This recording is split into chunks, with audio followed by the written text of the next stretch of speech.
Welcome back to the Wisdom Well podcast.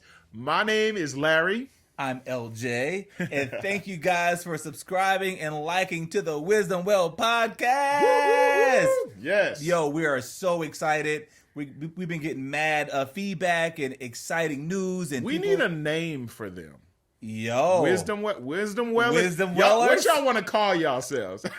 He hates it. But what y'all want to be called? Well, how should we greet? How should we greet our community? We need to ask that. God. Okay, yo, I just had to say that. Yo, we just excited, man. Yeah. I can't tell you how many messages that Larry has sent me, and I've sent Larry, and just like people who's like, yo, we love you two, like two, good looking brothers talking about love and honoring and respect. I've never felt so loved.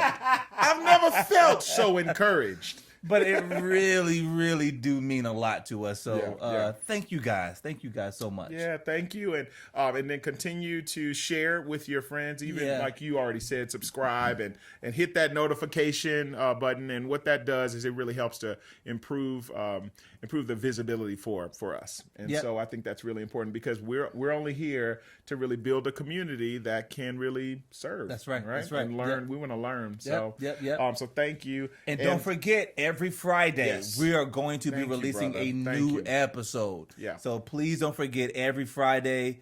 That's why you got to set that notification. So when it comes up, we ain't got to post it. Yeah. You already know. Yeah. Larry and LJ, the Wisdom Well podcast. Don't be DMing LJ. When you go, I'm confused. Right. No, that will be a great way. Just like you said. Yes. Right. Larry. Yeah. Yes, brother. I noticed something. What you notice, brother? Is that Cowboy Carter on your shirt? Cowboy Carter. I wish I'm representing. I wish we could zoom in right now.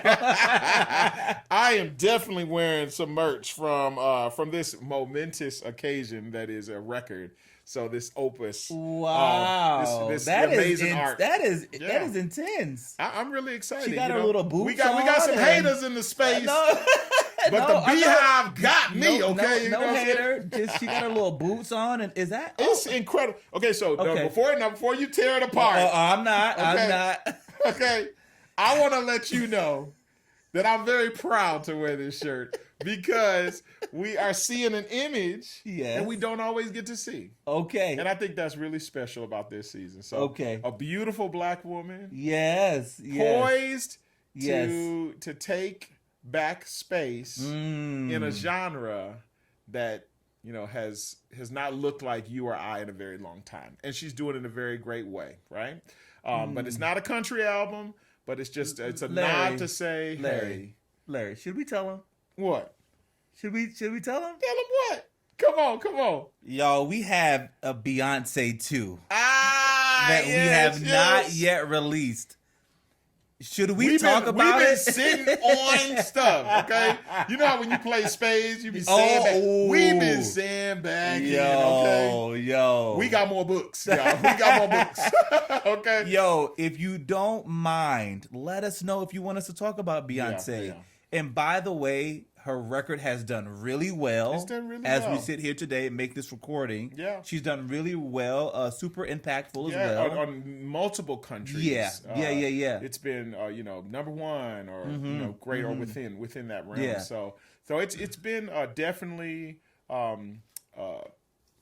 just an atmosphere or just a changing sort of a... The takeover, really. I mean, there ain't no way around it. I mean, And I think it's just bringing a lot of people into country or, making it more visible. And I don't think there's anything wrong with that. I think that everyone's going to win from that. With more people having a chance to listen to it. I was actually back home in Texas over the last week, and I was talking to my little cousin, and I was asking him, and he's a very bright young man, and I was asking him, I said, hey, what do you listen to now? And he was like, actually, I started listening to country. Oh, and I was like, wow. I was like, okay. So she's impactful, bro. That is what she does. Yeah. That's what she does. Yeah. So, on that Beyonce topic, one of the things that I've heard from women who's worked with her, I know a dancer who's danced with her as well. Yeah. A few. We know dancers. A ton of singers. Yeah, a ton of singers who's worked with her. Been a part of some of the productions that she's done. Yeah, excuse me. And they've been glowing about her leadership. Yeah, you're right. You're right. And that leads us to our next topic, which is toxic leadership. Ooh. This is a deep one, but this was a request by one of our friends who saw our podcast. Yeah. And she said, "Hey guys, would you guys mind sharing some light on toxic leadership and how to work through that if you're working through toxic leadership, or if you're a leader yourself and you're a little bit toxic?" You know what I'm saying? Like she wanted us to touch on that. So here we go. We may make this a 2-part. We don't know yet, but we are going to dive into it right now. Larry, what are your thoughts on being a leader and not being toxic, or if you're a follower and you're under toxic leadership? How do you navigate through that? Man. Okay, so you and I we've had conversations about this in the past, and I think one of the things, I'm just really grateful that we're talking about this today. Mm-hmm. I'm super grateful because it's something that I'm still trying to learn about. You know, me too. As a person who has a business, a nonprofit, and also to someone who works in a space and leads people. You know, and also who is being led by people at the same time. So all I know is that I think we said this is that hurt people hurt people. And so I think that the way that and it's also about figuring out our lens that we're seeing things through. We all have filters. Yeah. And I think you and I, we've talked about therapy and how it's really important because that really helps you to really understand what is the lens that you're viewing things through. So I believe that's an incredible tool when you are stepping into leadership. So I think that's first. I think the only thing that you can really manage in toxic leadership is yourself. That's the number one thing. Now, are you coming from the angle of managing yourself when you're under toxic leadership? Or both. It's both. Because in order for you to become a toxic leader, you have no awareness and no self-control. And then also too, in order to endure toxic leadership, you have to understand that it's not that what you can't control people. And I think that's another thing. And I think I'll speak in I statements.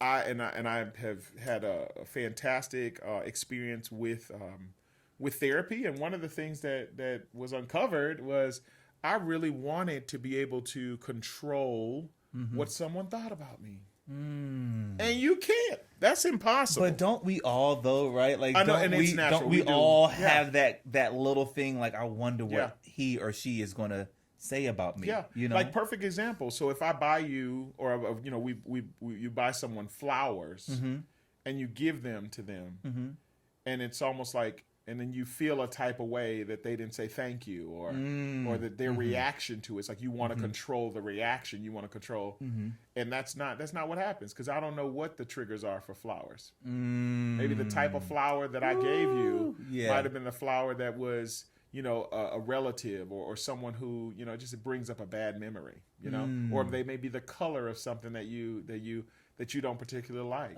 or you may have allergies, and I don't know about that, right. Or just a myriad of things that may bring that up. But here I am on my end, kind of just like sad and brought down because I thought I did something nice. I see. And I didn't receive. So it's like trying to control, people, and that's toxic. Yeah. And so I feel like number one thing is to be able to control yourself and your emotions. That's really what you have to know. That's the only thing you can do, and try to do the best thing or the fair thing. And I think I've even heard our friend Beyonce say that it's not about being liked, but it's about being fair. Wow. Okay. It's not about being nice. Now that's interesting. That's an interesting because what's fair may not always benefit. Yes. The other person. Right. Right. But she's like being nice and being fair. That's two different things. Right. Yes. Correct. Correct. So it's like, so being nice, that may not benefit the business. Mm-hmm. That may not benefit, you personally as the leader. Yeah. But being fair that would, people can respect that. Yeah, we wanted to talk in I statements when we talked about this earlier, right? Just you and I. And we wanted to show experiences of like when we weren't great leaders and when we were great leaders. And what we've come to agree on, you and I, is it is better to lead in love than it is to lead with just control. Ooh, in the whip. You know what I'm saying? Like that ain't quite. And I've been leaders. I've been a leader over people in bands and been a musical director and had a show in Vegas, and I've learned a lot, which was fantastic. Thank you. Thank you. I'm praying brother. that back in. It was fantastic. I went there, had the best time. Just an amazing music. That was a good time. Well, that was a good time. That's great. And those situations and those experiences of being in a leadership position, and the people that you're leading, they'll tell you how to lead them. Yeah. And there's certain things you can say to one person that you can't say to the other person. That's true. There's a way that you can handle another person, and the other person may need something more funny and more light, or more. But the overall consensus is that when you're leading someone, do your best to lead in love, because what is a negative connotation in that? Like what is a negative blowback from that in leading in love? You know what I'm saying? Yeah. And we have some examples that I wanted to bring up. And I want to define love really quickly, because I feel like love should be defined. Okay. Just for people who don't know, what do you mean to lead in love? I think that you need to, and the love part comes in the listening and really learning to read the room. And then asking sometimes too. Yes. That's a powerful. That is the one, bro. That is the one. Because you do not lead the way you think someone needs to be led. And that's why I think love is a perfect word. In defining that is important, because if I love on my wife the way I think it's appropriate. Like a perfect example, like we were coming out of a place and we both were like, okay, we want something to eat, and I'm like, oh, I'm gonna take her to sushi. But really internally, I love sushi more than her. She's gonna love that, right? And she's I don't want to go. Then I'm mad. I see. So it's we gotta really watch that, and I think people are the same way. So we need to ask: is this appropriate for you? Is this or how would you? Man, I've even gotten to the point now. And I know this doesn't work in every single scenario, because sometimes it just depends on the people. It's a case by case. Yeah, always. But there have been some times where I've actually asked the person, hey, am I doing this right? I want to make sure and communicate, because I want to make sure you feel honored. Because you never know. And let me tell you, the devil's tricky, because he's trying to get you to hurt people's feelings, so that down the road there can be disruption. And I'm just saying that's like how it works. So it's like you asking somebody, hey, am I doing this right? Is this okay? That might save you months down the road, where literally now you're fighting that person. Yeah. Because they remembered when you didn't honor them. Or something small. Something small. Like a perfect example, I have this incredible. I work with this incredible singer. And it's interesting, because in this space, this individual, they come in, they are just a rock star. And I've sensed in my spirit that they needed a break. They needed a moment to be able to, to heal.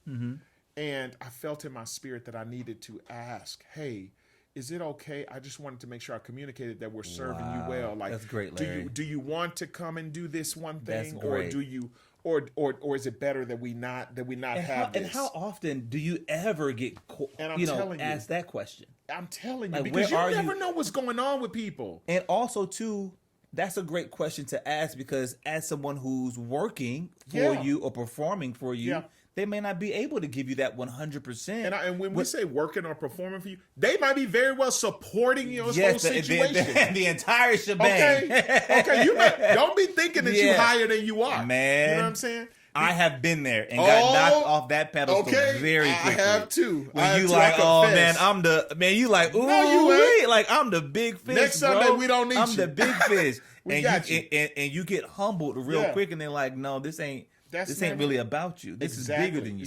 It's greater than you. But it doesn't mean you can't be a great leader, even though it's bigger than you. Yeah. But all of it is together. Not like it's not a one part thing. Yes, sir. It's about honor.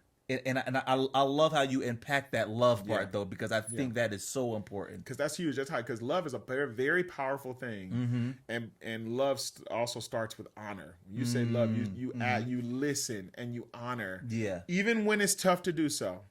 Now, can I say something? Please say it. And don't cancel us. It's not gonna be that serious. But no.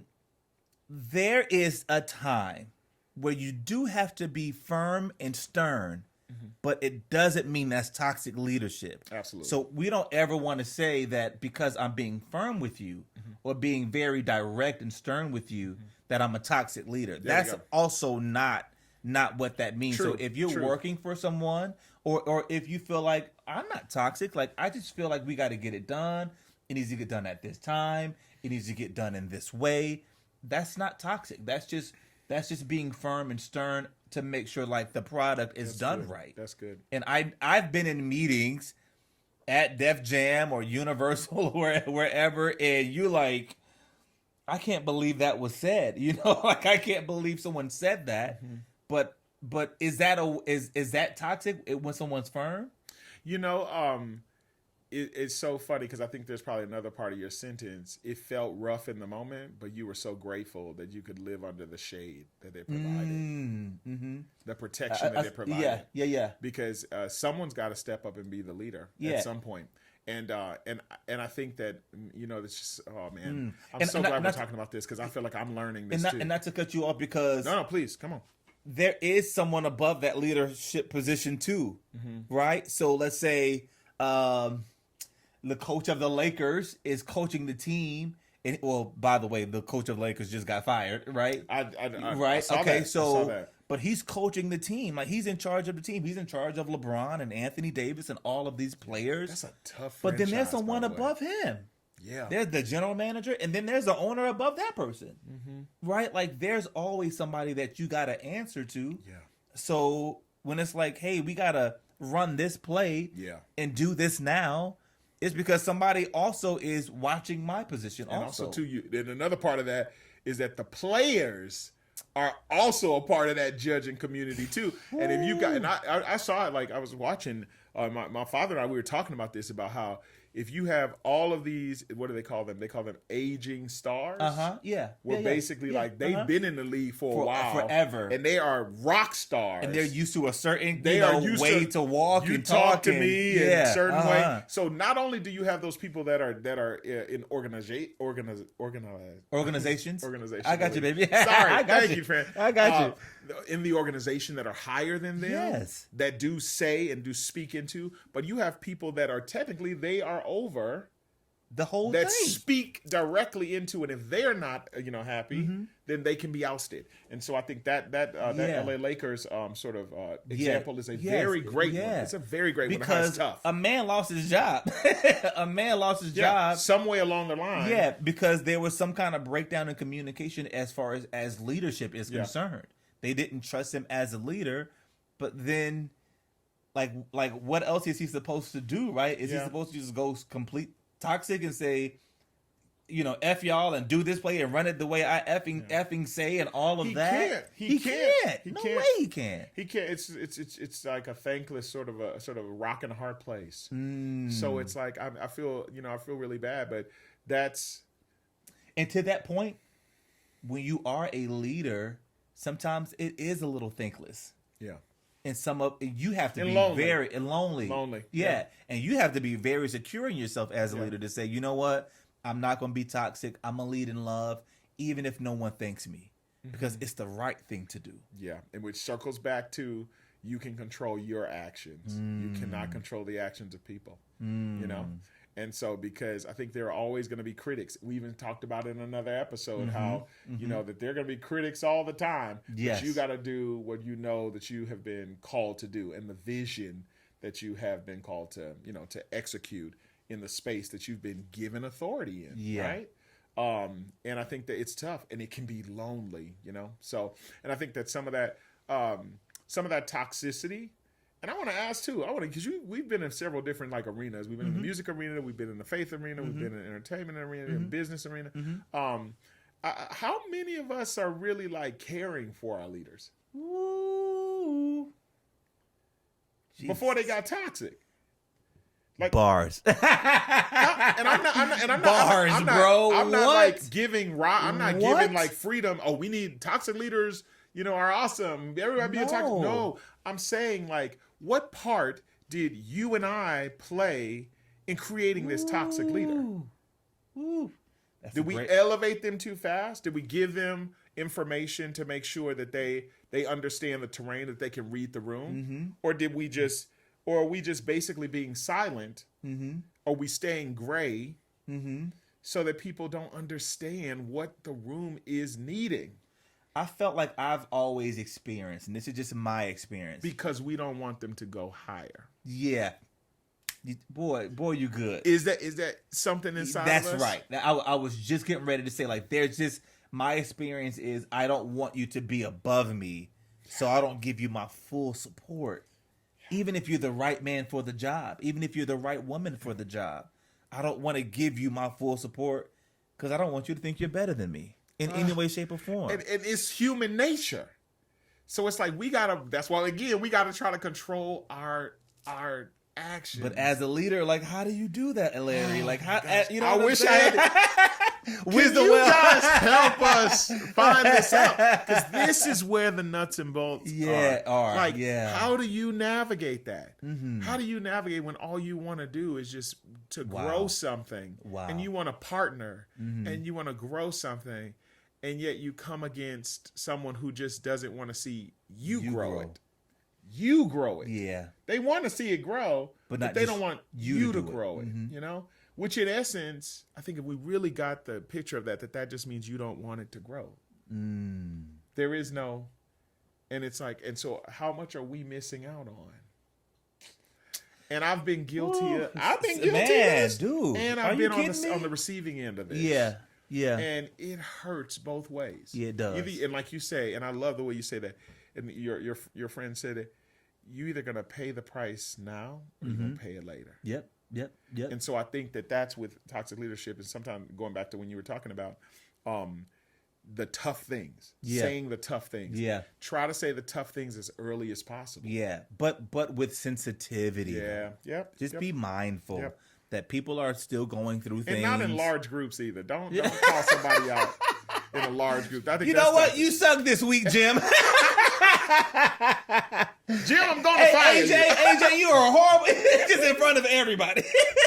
Is this what you do for a living? No, you can't. Did you go to college? No, for this? You can't do it like that, bro. You can't do it like that. No, take people aside and try to learn their story, what they're going through. I think 9 times out of 10, you're gonna find something deeper, because we as people, we definitely. We long for connection. I mean, there's always an exception to the rule. There's always someone who's like, I don't need nobody. But I think 9 times out of 10, we want things to grow. We want to be a part of things that are blossoming and are flourishing. Yeah. We don't want to be a part of something that's dying. Or we don't want to be the culprit in making things die. So in toxic leadership, and for now I'll just say toxic support, we just got to be better. For the bigger picture. We just got it on both ends. Toxic support. Don't go one more second. Don't you go one more second, bro. Oh my goodness. I mean, come on. You just unlocked a gate, bro.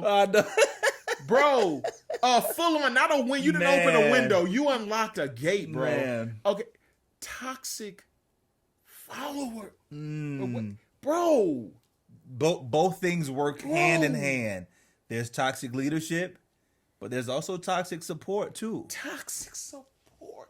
And we on both ends, as a leader and as a supporter, we gotta just be better. We just gotta be better. Wrap me up, because I'm this is definitely gonna be a part 2. Yeah, we gotta do a part 2 because we left so much on our plate today. Oh my gosh, guys, we love you. We love you greatly. Please subscribe. Please like. Comment. Please comment. We need your comments. I'm just going. We are both going to just ask you right. Please comment. Yes. Please, start the conversation. Yes. Please share this with a friend that's going to comment and has a lot of thoughts, because we want to hear the stories, because we want to be able to come back and be better and share the stories, and maybe we can support and learn from you how you overcame, and be better. And also too, we'll share what we think too. So I think that's good. That's good. Let's do a part 2 of this, please. Okay. Yes. All right. Perfect. Yo, we'll be right back. Thank you guys for liking, subscribing. Thank you guys for watching. My name is LJ. I'm Larry. Before we end, do you want to share end times, or do we have a set? You probably like, we ain't got no time. No, I'm gonna share this really quick. Okay, no. Okay, we in the end times. We in the end times. This is the end times.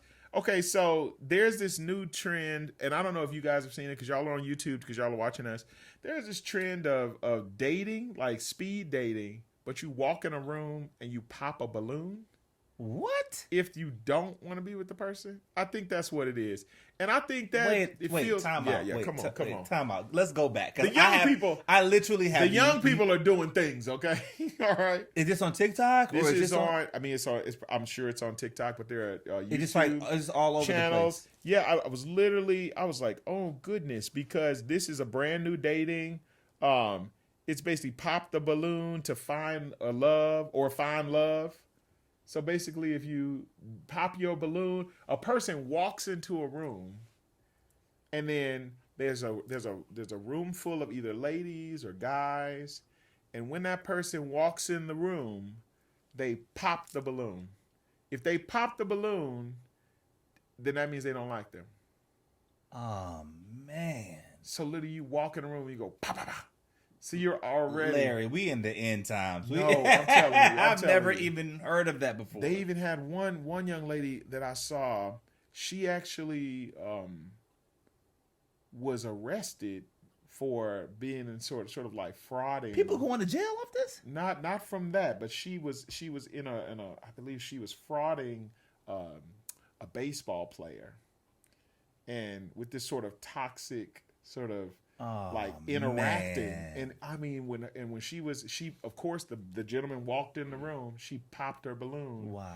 And then she started playing like kind of mind games with this guy, because he was asking her, hey, why did you, and they actually go to the people and they actually asked him, why did you pop your balloon? So not only do I have to endure the hearing of you popping your balloon, saying no, the rejection of that, I then have the opportunity to ask you why you rejected me. And you said, and they answer honestly, I don't like your fade, or your outfit crazy. But so she was like basically telling him, oh, you seem like a very toxic person. I was like, whoa. Wow. I was like, this new, terrain of dating. First of all, it made me really grateful that I'm not dating.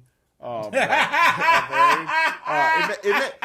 made me really feel for y'all single people. But also it made me respect y'all. It made me respect y'all, because y'all, and I shut my mouth and I bow to y'all that y'all are out here in these streets, looking for the right kind of love. So, but I was like, man, we in the end times. We in the end times, bro. Like I've never heard of that before, but I am. By the way, if you guys haven't noticed, we're not going to be talking about relationships on this podcast. No, I think that has already been there done. Are people already. who are qualified to do that. They do that there really are people way more qualified to do it. But brother, I feel like we gotta be better. We just gotta be better. And the way we love each other, the way we are interested in each other. If I'm interested in someone, a young lady, there's a way to just say that without having to go through this whole thing. Yeah. And it's okay if that's your bag, and there's no judgment, by the way. There's no judgment on if that is the line that you want to go down. But man, I thought we just all want to be loved. We just all want to be loved, man. And that just felt so harsh to me. I really hope that for any single person or whatever, like you find your person, your person, and just I know exactly. And just we don't have to go through all the rigmarole. So yeah. Can we? I want to finish. Right. I want to finish this. We in the end times, bro. But can we finish this topic? We will. We coming back to this topic. I would love to. I'm down. Brother, we just scratched the surface. There's a lot more that we got. Okay, brother. I love you, man. Love you back, brother. Thank you for watching the Wisdom Well podcast. Yep. I'm LJ. I'm Larry. And thank you so much. Please check us out every Friday.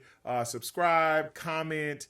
We love you guys. We're grateful for you. All right. Have a good one.